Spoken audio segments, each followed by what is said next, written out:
Welcome to the Ellis Realty Group podcast series, Unlocked. Join us as we explore every aspect of buying, selling, and investing in real estate. And please subscribe to our page.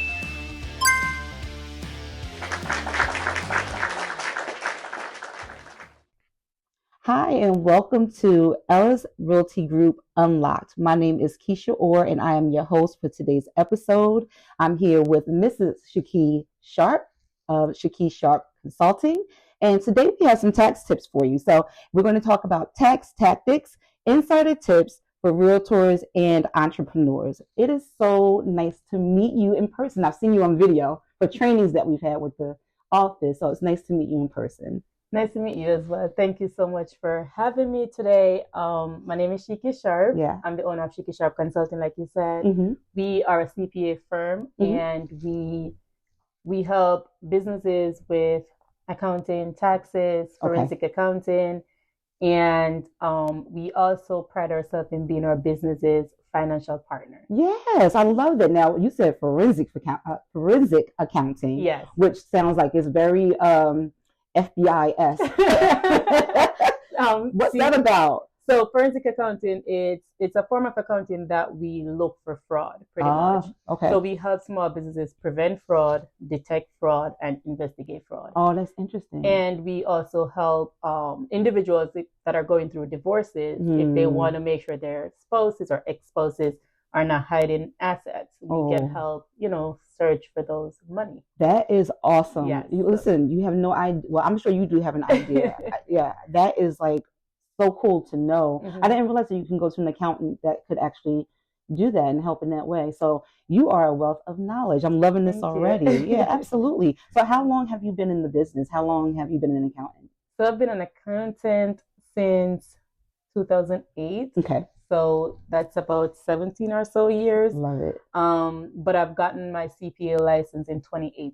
Okay. Yeah. Very good. Yeah, right after I finished my master's degree, I was like, okay, let me go get this CPA, make myself more marketable. So I love that. Love that. Love that. Now, I've mentioned before that I've met you online because our broker here oftentimes brings in professionals that us realtors can talk to get insight, and you are like his go-to for all of us to make sure that we have our ducks in a row when it comes time to for tax time. So I certainly appreciate that. And again, it's so nice to see you in person. So I'm going to go ahead and just dive into these questions. I have questions for the general public that own businesses, and then also realtor specific questions. So the first set of questions I guess I'm going to ask will be just general entrepreneurial questions. Okay. What information do you need from me so that I'm prepared for my taxes? Okay. So what we usually do at our firm, we give all our clients like a tax organizer, and it's very detailed. We ask, of course, your name, your social, date of birth. Are you married? Were you married at the end of the year? Because that determines how you file your taxes.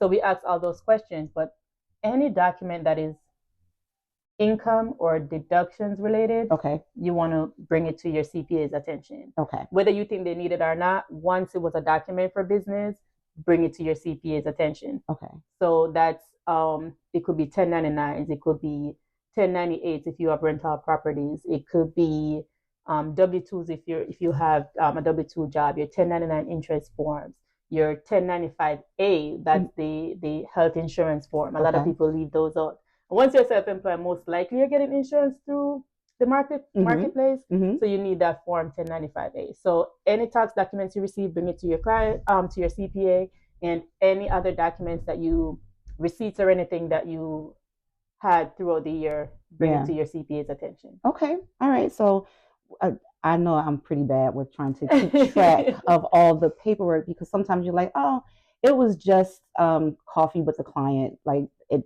was only $10, It adds up. I know it does. It adds Believe up. me, I know. So, all right, we have to do better with keeping our receipts and all of our paperwork, guys. Yes. All right. So are there any new tax laws or changes that are happening that can impact business owners?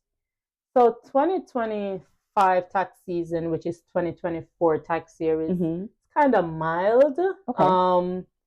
Next year, Uh-oh. it's probably going to be crazy. So brace yourself. Enjoy this year being not a lot of changes. Okay. As we all know, we have a new president. Yes. And plus the same president that was in before, when he made a lot of tax changes in 2017, Mhm. and a lot of those are expiring next year. Okay. So we're going to have a lot of changes for next year, and then whatever changes he decides to implement as well for next year. So for this year, one of the biggest things would be the bonus depreciation. Remember, I think it was like 2021 or so, it was like 100% deduction. Mm-hmm. Then 22, they bring it to, no, so it's 22. 22 was 100% deduction.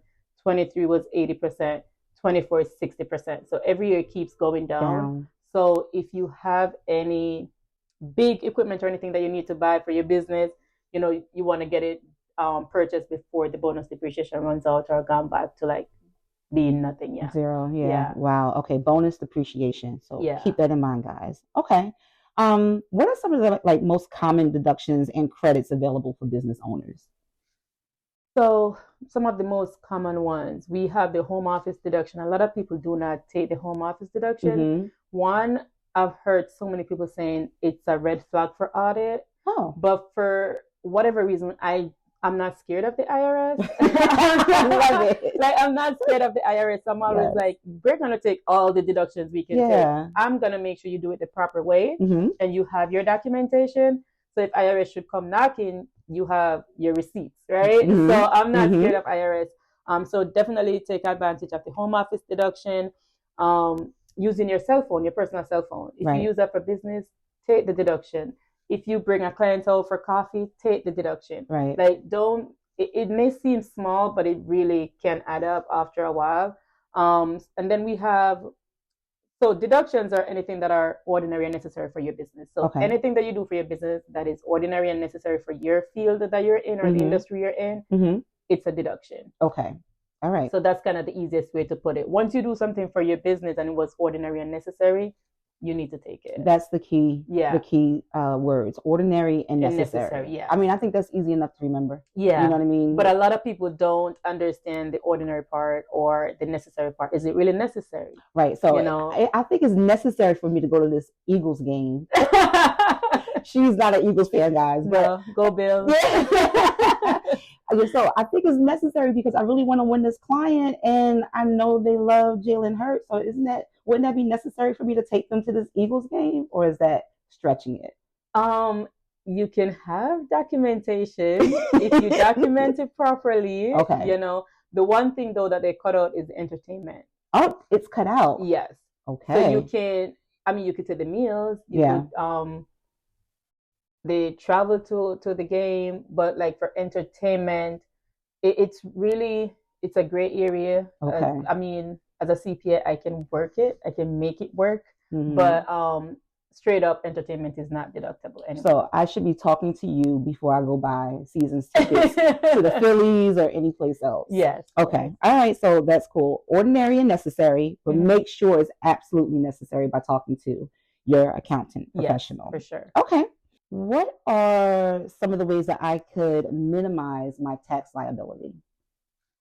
Ooh, so there's so many legally. I know I don't have to say that part, but let's put it out there. There's so many ways that you can minimize your taxes. The first thing is to keep accurate records. Okay. I always say that if your documents are not accurate, you won't be able to take advantage of the tax law. Okay. So that's the first thing you want to do. The other thing you want to do is consult with a CPA, or if you enjoy researching, go research the IRS tax codes. Okay. There's so many tax codes there that is for business owners, right? To minimize your taxes, I'm big on real estate. I love when clients invest in real estate, and specifically short-term real estate, because with Airbnb being so common nowadays, IRS came out with a law a few years ago where they said, okay, if you rent your property 7 days or less, then it can now become like active income. Okay. So and just to kind of explain that a little bit, if you rent your property to long-term tenants, right? And you have a deduction, which most rental end up with a loss just because of depreciation. So it's a loss on the books, not a loss in cash, if that makes sense. Okay. The depreciation is going to make it a loss, but you can't take that loss against your W-2 income or anything like that. Okay. But if it's now a short-term rental at Airbnb, rented less than 7 days per week, less than 7 days average, right? Then you're able to take that loss against any income that you have on your tax return. Really? Yeah. So that's kind of one of the biggest things.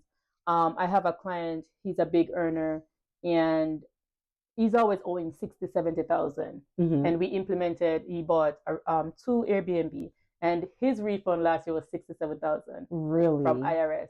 Wow. When I did his tax return, he called me, he's like, Sheik, am I getting this back? I'm like, yes, you are. Like, right? Yes, because he was able to take all of the loss, and then we did cost segregation for him as well.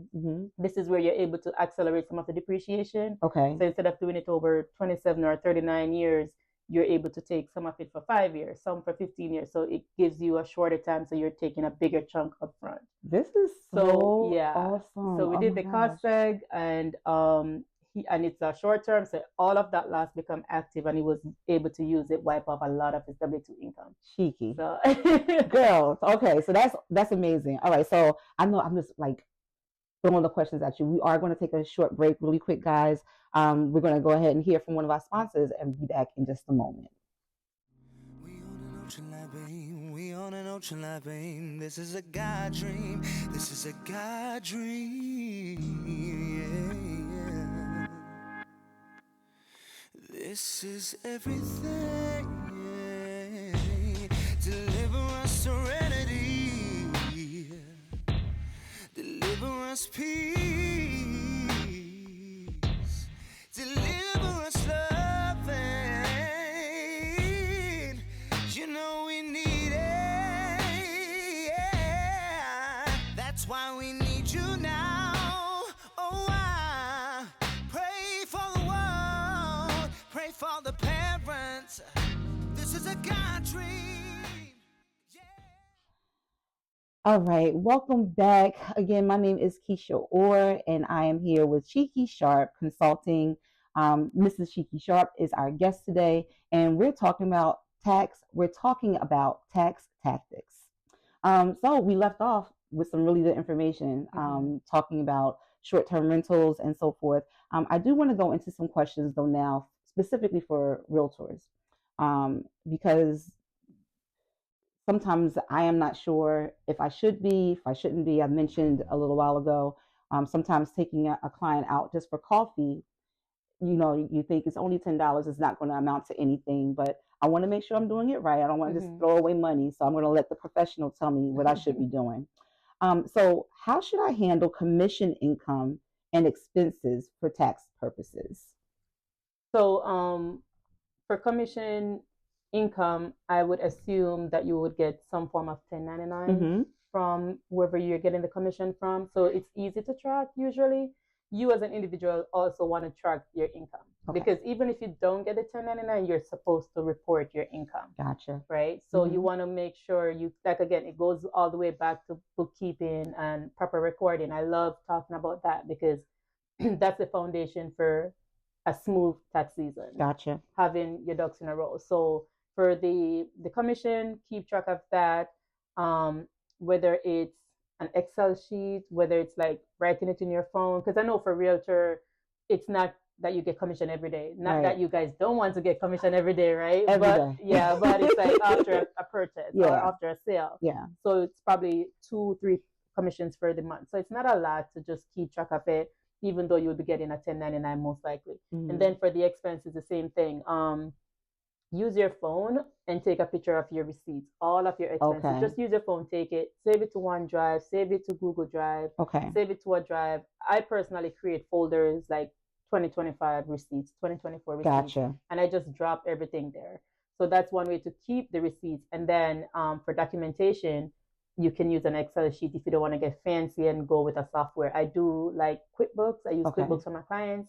So then I link that to the business bank account, and it downloads all the transactions that happen there. Oh. So it's easy for me to go in and categorize those transactions. Gotcha. So I love doing that. And again, another thing is to use a business bank account for all your transactions. Wow. Do not use your personal account. That's the biggest struggle with. Do not use. Yes, do not use your personal accounts, whether it's credit card or bank card. Yes, it's easy for you to just put it out, but you want to make sure if you're running a business, you got to do it right. Right. Make sure you get a business bank account, make sure you get a business credit card, and use those only for business transactions. So does that mean that although you can use your social security number to be a real estate agent, should I have an LLC Yes. instead? I do recommend, and that's a very good question. I do recommend every business owner set up your business right. Like go get an LLC, get your tax ID number, get a bank account. Those are the three things I always say. Okay. You think you want to be a business owner? Get an LLC, get an EIN, get a bank account. Okay.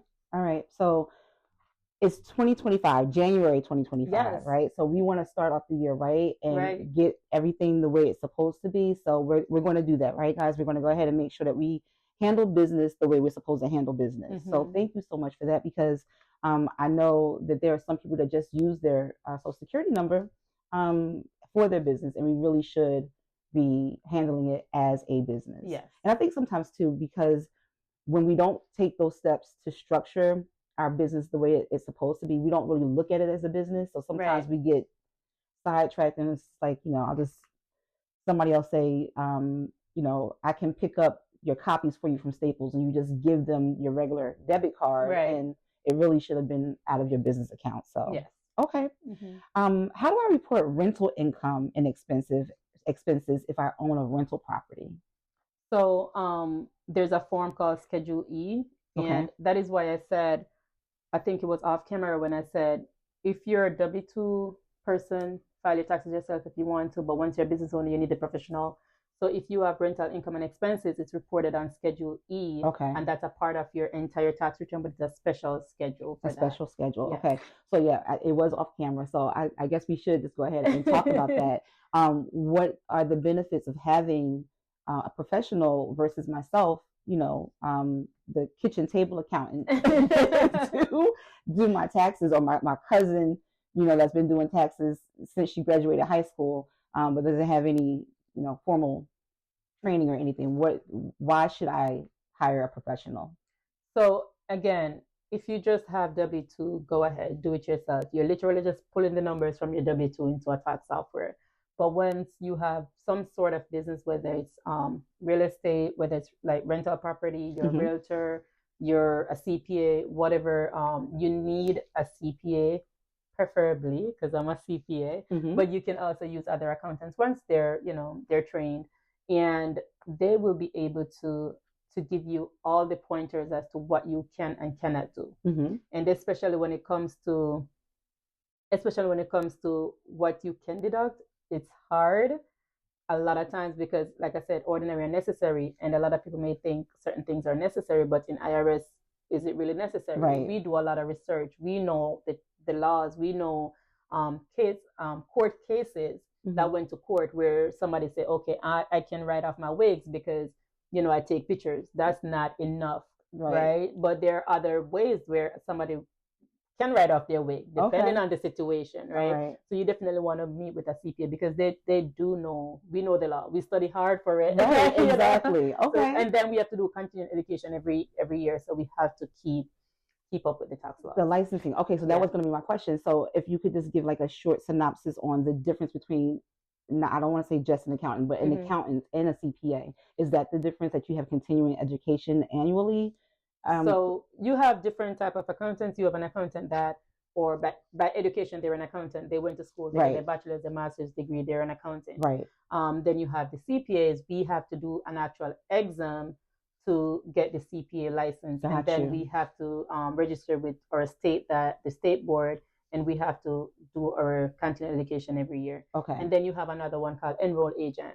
So it could be anyone want to do it, but that is through IRS. So they're also very good at the tax law. Okay. But that's where it stops most times for them. Okay. Versus a CPA, we know the accounting, we know the auditing, we know the the taxes, we know all different areas of accounting. Okay. All right. So we're looking for a CPA, guys. Okay. preferably this one. We're definitely going to give you a moment at the end to give your information so everyone can find you and you can help us help ourselves. Yes. For sure. All right, so then let me go back really quick to we were talking a little bit about rental properties. Can you give me or help me understand a little bit of implications of 1031 exchanges? Okay, so 1031 is a very good strategy. Okay. And what 1031 does, if you own a rental property and you sell it, right? Now, if you sell it at a profit, which I'm hoping everyone sells their properties at profit, Yeah. then you have to pay tax on it. You have to pay capital gain taxes, right? If you go back and say, I want to invest in another property, if you identify a property within 45 days of selling that property, the before property, and close within 180 days, then you don't have to pay tax on that capital gain from the first house. Gotcha. So you take that money and roll it into another property. another house. And you can keep doing that and keep doing that and keep doing that. And you don't have to pay taxes until you stop doing it. Yeah. Right. Yeah. Okay. All right. Awesome. That was a very good explanation because I know a lot of times people get confused on, first of all, the time frames, Yes. and then how many times they can actually keep rolling it over. So that's definitely good to know. Okay. So before we run out of time, I did want to ask how to handle travel and event expenses. I know we talked about entertainment. Can't take my clients to the Eagles games, but events. So if I want to host something for my clients and, they are spread for them, is that something that I would be able to do as a realtor? Yeah. So like I said, anything that you do that is business wise. So if you gather or host an event, what if you say, I'm going to host an event to educate the public about buying their first home? Then you travel there, that's deductible. Okay. Whether you fly, take the train, drive, you can take deduction for that. And then all the expenses to put the event together, you can deduct that 100%. The only thing that since you're there so if you're doing that for the event, everything will be 100% deductible. Okay. But for meals, if you go out and say, okay, I'm taking you out for lunch, then that's only 50% deductible. I guess Iris is saying you're eating too, right? That's not just for the client, right? But for the event, it could be 100% deductible. Okay, all right, good. All right, well, we do have to take another short break. I know I don't want to. This is so good. I don't want to let her go. Gosh, I have so many questions, but we'll be right back after this message. Hi, I'm Shiki Sharp, a CPA and a CFE, and I'm the founder of Shiki Sharp Consulting. We specialize in helping small businesses and individuals like you save money and stay compliant. At Shiki Sharp Consulting, we offer bookkeeping, tax planning, tax preparation, and forensic accounting. But we don't just crunch numbers. We help you predict cash flow, reduce taxes, and safeguard your business from fraud. Let us be your financial partner. Schedule a free consultation today at shikisharp.com/schedule. That's shikisharp.com/schedule. All right. Thank you so much for tuning in. We are back with Shiki Sharp Consulting. Mrs. Shiki Sharp here, our tax professional, our CPA, dropping the jewels on us today and making sure that we are squared away with our taxes and anything tax related for business owners. All right. And so before we go, Shiki, I did want to just ask, are you able to help give guidance on how to best structure our businesses to make sure that we maximize tax efficiency? Should it be an LLC, an S Corp, corporation? Okay. So that's a very good question. I always say start out being an LLC. Okay. That's the first thing you want to do. After that, we look at the numbers before we say, should you be an S Corp? There are tax benefits in being an S Corp. The biggest one being, if it's an S Corp, you don't have to pay self-employment taxes on all of your income. Okay. So I'm just gonna give a little example. If you're an LLC and you made 100,000 in profit, net income is 100,000. You have to pay income tax on that 100,000, and you have to pay self-employment taxes on that 100,000. Okay. Okay. If you're an S Corp and you made 100,000 last year, you can you can give like W-2 income to yourself. Mm-hmm. That's one of the requirements of being an S Corp. You have to pay yourself a reasonable compensation. So you will pay yourself 40,000. That 40,000 you will pay employment taxes on it, your income tax, everything, right? The other 60,000 you don't have to pay any self-employment taxes on that. Oh, okay. So that is the biggest savings in being an S Corp. The other thing though that I love to mention is that don't be an S corp just to be an S corp. It's a lot of compliance. Like I said, you have to take reasonable compensation. You have to run payroll. You have to file an S corp tax return. So make sure you look at the numbers. I do analysis for my clients all the time. So I run the numbers being an LLC, what the taxes are. Run it as an S corp, what the taxes are. What are the costs to run an S corp, and then see the net benefit. Okay. Does the benefit outweigh the cost? Right. Because right. if it's costing more than the actual tax savings, right, it doesn't make sense, right? So Mhm. always start out being an LLC, and then you can elect to be an S corp. For C corp, I'm not a fan. Not that I'm not a fan of C corp, but I can't see a small business owner wanting to be a C corp. Okay. The C corp is most likely if you're seeking investment, if you want to go public. Okay. That's when you would be a C corp. So I always say start out being an LLC, and if you make enough money and it makes sense, then we can elect to be an S corp. Right, and if we have you as our CPA, you're going to let us know. Yes. Okay, it's time to make that move. I'll let you know before you make the switch. Okay, all right, perfect. All right, well, I do know that you have a lot of things going on. Yes. So do you want to take a moment and just tell us about anything that you have going on and where we can find you? I definitely want to make sure that all the viewers are able to contact you, follow you on your social media. So if you want to give your handles and contact information. Awesome. All right. So I'm all over social media, Shiki Sharp. It's a very unique name. I don't think there's another Shiki anywhere. Because again, it was an error in getting to Shiki. That was not supposed to be my name. I'm originally from Jamaica. Okay. And my Shika is a very common name in Jamaica. And my mom thought it was Shika. And when I was ready to migrate to the US, I realized it's an E at the end and not an A. Oh my goodness. And that's how I came up with Shiki. But I love it. I love it. So Shiki Sharp on all social media. Instagram is Shiki Sharp _CPA. TikTok, Shiki Sharp. LinkedIn, Shiki Sharp. Facebook, Shiki Sharp. And my website is shikisharp.com. Okay, so and that's Sharp with an E. Sharp with an E. Shiki Sharp with an E. .com. That's the website. All right. Perfect. Don't you have a course that you're? Yes. Okay. So I have the tax mastery course, and this is like for 6 figures entrepreneurs. You can save $50,000 or more in taxes, and this is legit. I'm not capping. Young people would say you're capping. I'm not capping, but you have to be real, right? If you make 50,000, you can save 50,000 in taxes, right? You know. So, but if you're making 500,000, $1 million or more, you can save 50,000. So you can still buy the course even if you're making 50,000. The savings is just not going to be that much. Right. All right. So you could find that on my Instagram. It's the first link in my bio, or on my website. You can find it there as well. And if you're listening and you want to purchase it, I'm going to give the code ERG50 and you're able to get 30% off. And it's really cheap. It's like $47. Okay. Yeah. And then you'll get an additional 30% off with ERG50. So take advantage of that. And I also have a women's retreat coming up in May. Nice. It's a business retreat, but it's also a chance to recharge and, you know, kind of plan for the rest of the year. It's in May, so it's in the middle of the year. So it gives us opportunity to network with other women. Last year we did it in Jamaica. We had 12 women from all over California, Colorado, New Jersey, New York, Connecticut, Jamaica. And we were able to just connect with each other. People still have relationships today because we still keep in touch.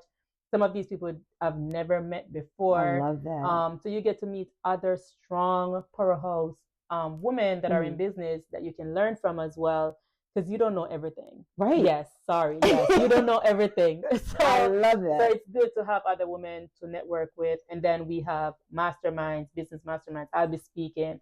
I have a business coach speaking. I have a mental health person speaking, because we need that. Yeah. We have real estate, someone speaking on real estate as well. So we definitely want to, you know, come along. And we only have 4 spots left though. Oh my goodness. We only have 4 spots left. Well, how do we find out about the spots? Is it on the website? It's on my website. Okay. It's shikisharp.com/retreat. Shikisharp.com/retreat. Okay. And where are you guys going to be for this retreat? Mexico. Mexico. We're going to Playa del Carmen in Mexico. Wow. All right. So then we got to make sure we're prepared for the next one, because she only has 4 spots left. And I'm sure by the time she gets home, they'll probably be gone. But so, definitely still message me. You know, if you're interested, just message me. You never know. It may not be gone, or may be able to add a couple more spots. Right. So, okay. Yeah. All right. Well, this has been really, really good. I probably could sit here and talk to you for like another hour or more. I'm so glad to have met you today. You have definitely enlightened me and given some good tools and tips that we can all use. I'm sure this is going to definitely benefit our community. Thank you so much for your time. Thank you for having me. Absolutely. Again, my name is Keisha Orr with the Ellis Realty Group. Thank you so much for checking us out. Enjoy the rest of your day. Thank you, guys.